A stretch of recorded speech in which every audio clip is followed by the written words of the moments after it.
यहाँ पे लिया है साबूदाना, और ये जो साबूदाना है मैट्रिन के हिसाब से 1 कप है। और ये जो साबूदाना है मोटे साबूदाना है, क्योंकि बारीक साबूदाना भी आते हैं, तो मैं यहाँ पे मोटे साबूदाने का ही इस्तेमाल करने वाली हूँ। तो ये डाल देंगे हम बर्तन में। तो अब हम साबूदाने को पानी से धोएंगे। तो एक खास चीज़ का ध्यान रखना है कि साबूदाने को हमें कपड़ों की तरह धोना नहीं है, हल्की हल्की उंगलियों से इस तरह से घुमाना है साबूदाने को पानी में। तो ये जो पानी है ये हम हटा देंगे।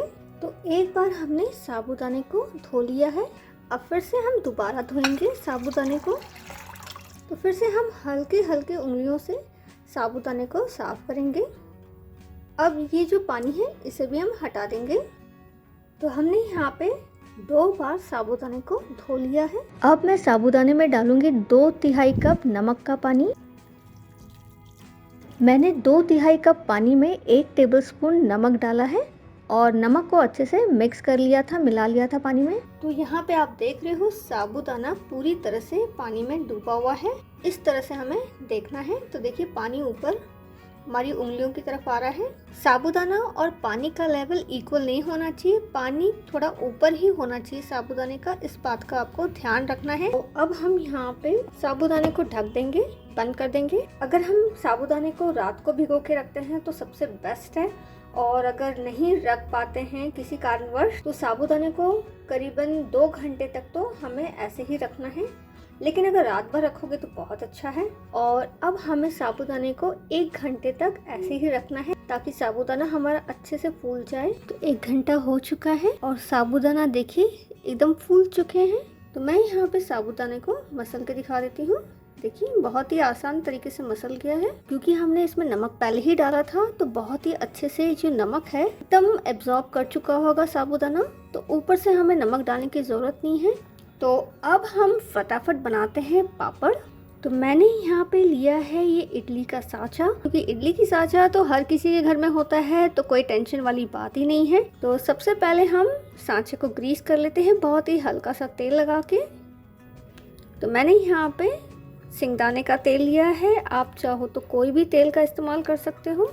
और बहुत ही फटाफट ये जो साबूदाना है बनके तैयार हो जाता है। हमें बहुत ज़्यादा परेशानी उठाने की ज़रूरत नहीं है। हमें साबूदाने को भिगोना है और बहुत देर तक पकाते रहना है इसे। तो हम ये जो परेशानी है पापड़ बनाने की बहुत ही आसान कर देंगे। तो इडली के साँचे को मैंने ग्रीस कर लिया है तेल से। एक और ख़ास चीज़ मैं आपको बताना चाहूँगी साबूदाने का, कि साबूदाना एकदम ड्राई नहीं होना चाहिए। देखिए इस तरह से आपके हाथों में चिपकना चाहिए साबूदाना। ये जो इसके जो छोटे छोटे जो दाने होते हैं साबूदाना के, आपके हाथों में इस तरह से चिपकना चाहिए। अगर ये नहीं चिपक रहा है तो इसका मतलब ये है कि पानी की मात्रा थोड़ी सी कम सी हो चुकी है।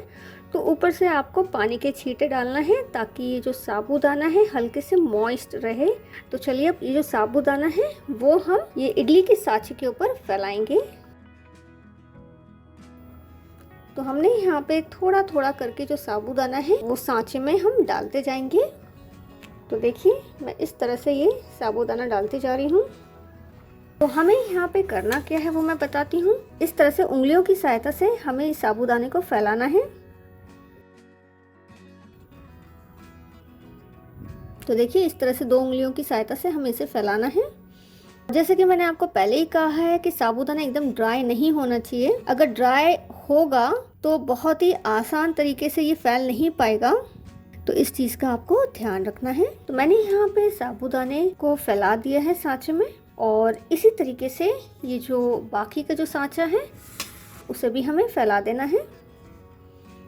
तो है ना बहुत ही आसान तरीका, बिल्कुल भी मेहनत की जरूरत नहीं है। तो मैंने यहाँ पे साबूदाना को सेट कर लिया है इडली के सांचे में। और एक खास चीज आपको ध्यान रखनी है कि जो साबूदाना है उसके बहुत मोटा लेयर हमें तैयार नहीं करना है, बस एक सिंगल लेयर होना चाहिए साबूदाने का बस। तो इस चीज का आपको ध्यान रखना है, क्योंकि अगर 2-2 लेयर आपके एकदम मोटा मोटा लेयर तैयार करोगे तो साबूदाना बहुत ज्यादा मोटा फूल के तैयार होगा और खाने में भी बहुत ज्यादा अच्छा नहीं लगेगा। तो कोशिश कीजिए कि एक सिंगल लेयर साबूदाने का होना चाहिए। तो चलिए अब हम यहाँ पे जो साबूदाना है इसे भाप दे देते हैं। तो ये रहा इडली का सांचा। इडली के बर्तन में मैंने पानी डाल दिया था करीबन 1.5 कप। आँच को तेज ही रखा है और तेज आँच में ही मैंने पानी को गर्म कर लिया है।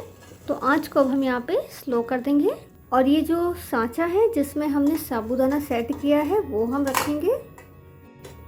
तब इसे भी हम रख देते हैं। अब इसे हम ढक देंगे और ढकने के बाद हमें यहाँ पे इसे 10 मिनट तक भाप देना है। तो हम चेक कर लेते हैं। जैसे कि आप देख रहे हो, अब ये जो साबूदाना है सफ़ेद नहीं है, एकदम पारदर्शित हो चुका है, ट्रांसलूसेंट हो चुका है। ये इंडिकेशन है कि हमारे जो साबूदाने का जो पापड़ है जो हमने स्टीम किया है तैयार हो चुका है। देखिए यहाँ पे भी आप अगर देखोगे तो ये जो साबूदाना है एकदम ट्रांसलूसेंट हो चुका है, सफ़ेद बिल्कुल भी नहीं है। तो मात्र 10 मिनट के अंदर हमारा ये जो साबूदाना का जो पापड़ है तैयार हो चुका है। तो गैस को मैं यहाँ पे बंद कर देती हूँ। तो ये जो सांचा है वो हम हटा देंगे। तो देखिए एकदम ट्रांसलूसेंट सा है, एकदम ट्रांसलूसेंट, देखिए एकदम पारदर्शित हो चुका है। तो हम यहाँ पे पूरी तरीके से ये जो साबूदाना है इसे ठंडा होने रख देंगे। तो मात्र 2-3 मिनट का ही वक्त लगता है। तो अभी पूरी तरह से जो साबूदाने के पापड़ है ठंडे हो चुके हैं और जब ये पूरी तरह से ठंडे हो जाएं तभी हमें ये जो पापड़ है वो निकालना है सांचे में से। तो देखिए जो उंगली है इस तरह से हल्का सा नाखून होता है, उसके सहारे हमें इस तरह से किनारे को इस तरह से दबाते जाना है और ये जो साबूदाना जो चिपका हुआ है इस तरह से हमें निकालना है। और बहुत ही सावधानी से बड़ी हल्के हल्के हाथों से हम ये जो साबूदाना है ये निकाल लेंगे। और कहीं अगर आपको ऐसा लगे कि चिपका हुआ है तो फिर से हमें उंगली की सहायता से हल्के से नाखून से हमें इसे निकालना है। तो देखिए मैंने यहाँ पे ये जो साबूदाना है जो हमने भाप दिया था ये निकाल लिया है सांचे से। तो बहुत ही आसान तरीके से निकल जाता है। बस आपको जो किनारे हैं उसे थोड़ा सा खरोचना होता है ताकि जो साबूदाना चिपका हुआ है वो थोड़ा सा निकल जाए और बस उसके बाद तो बहुत ही आसान तरीके से निकल आता है। और ये जो साबूदाना है इसे कपड़े के ऊपर हमें बिल्कुल भी नहीं रखना है, इसे हमें प्लास्टिक के ऊपर रखना है या फिर अगर आप चाहो तो थाली पे भी रख सकते हो। बस ये है कि थाली को हल्का सा तेल से ग्रीस करना होगा, लेकिन सबसे बेस्ट तो यही है कि आप इसे प्लास्टिक की शीट के ऊपर रखिए। तो देखिए इसी तरीके से हमें बाकी के जो पापड़ है निकालना है। तो बहुत ही आसान ट्रिक से बहुत ही कम समय में हम यहाँ पे जो साबूदाने का पापड़ है बना के तैयार कर सकते हैं। तो देखिए उंगलियों की सहायता से हम इसे आगे आगे खींचते जाएंगे। तो देखिए बहुत ही आसान तरीके से हमने ये साबूदाने के जो पापड़ है सांचे से निकाल लिया है। तो इसी तरीके से हम बाकी के जो पापड़ है साबूदाने के वो हम निकाल लेंगे और प्लास्टिक की शीट पे रख देंगे। तो मैंने यहाँ पे सारे के सारे साबूदाने पापड़ तैयार कर लिए हैं। अगर आपके घर में धूप आती है तो अच्छी बात है, अगर धूप नहीं भी आती है तो भी आराम से घर में ही पापड़ सूख सकते हैं बिना फैन चलाए। तो 1 दिन या ज्यादा से 1.5 दिन का वक्त लगेगा। तो हम यहाँ पे साबूदाने के पापड़ को सुखा देते हैं घर में ही। तो साबूदाने के जो पापड़ है पूरी तरह से सूख चुके हैं और मैंने घर में ही इसे सुखाया है बिना धूप के। तो 2 दिन का वक्त तो लगा ही है और अगर आप तेज धूप में साबूदाने के पापड़ को सुखाओगे तो 1 दिन के अंदर बहुत ही अच्छे से सूख जाएगा। चलिए अब इसे फ्राई करके भी देख लेते हैं कि ये फूलता है कि नहीं, अच्छे से फैलता है कि नहीं। तो तेल यहाँ पे हमारा गर्म हो चुका है और धुआं उठना शुरू हो चुका है। आज को मैंने मध्यम ही रखा है। तो ये साबूदाना का पापड़ अब हम फ्राई करके देखते हैं।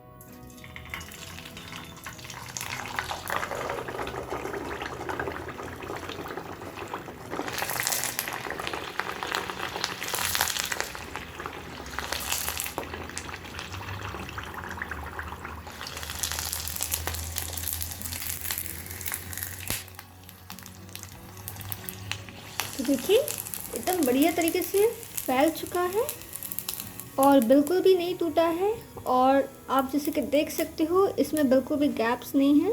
तो अब इसे हम निकाल लेते हैं प्लेट पर।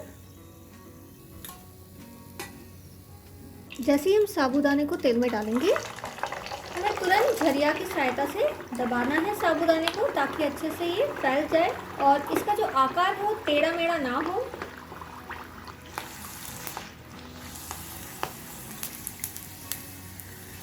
तो देखिए बहुत ही आसानी से फूल गया है। तो है ना एकदम कमाल का साबूदाने के पापड़। घंटों घंटों हमें साबूदाने को पकाना बिल्कुल भी नहीं है। तो ये तीसरा पापड़ भी मैं फुला रही हूँ तेल में। तो देखिए साबूदाने का पापड़ हमारे यहाँ पे तैयार हो चुका है। तो आप देख सकते हो साइज में कितना फ़र्क है। हमने यहाँ पे साबूदाने को फुला के 2 गुना कर दिया है। ये साबूदाने का जो आप लेयर देख रहे हो वो सिंगल लेयर ही है, मैंने डबल लेयर नहीं किया है क्योंकि जब आप फ्राई करते हो तो वक्त ज़्यादा लगता है, साथ ही साथ में इसमें हल्का सा कच्चापन रह जाता है तलते वक्त। तो मैंने कोशिश यही की है कि साबूदाने का एक सिंगल लेयर होना चाहिए।